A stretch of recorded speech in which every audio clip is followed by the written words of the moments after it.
Hello friends, welcome back to the new tutorial of the TypeScript. So previously we had discussed about the what are generic TypeScript. So now we are going to discuss the built-in generics. So the first one that is coming with the read only.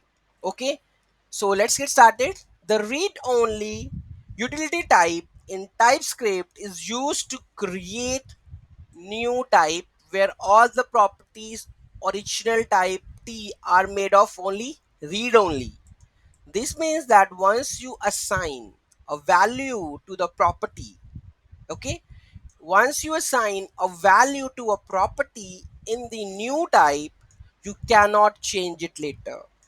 It helps to ensure that the properties of an object remain constant after the initialization, making your code more robust and preventing accidental modifications. Okay, so let's take an example. You will going to more clarity on that example. Okay, so first you can see that we have an interface where we have a name string, age, number. In this example, the person object is of the type read only. Okay, which means that you cannot change the values of its properties after initialization. Okay, so here you can say that the person object is read only. Okay, person.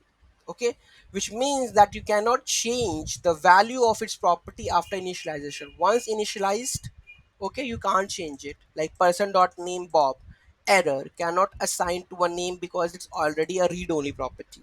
Okay, so in read only is especially useful when you want to ensure that the certain objects or the data structures remain immutable, that you cannot change, helping you to prevent the bugs and unexpected changes in your code. Okay, so this is the read only. So any doubt, any query in that, do let me know in the comment section, and don't forget to like, share and comment on my video. Have a nice day.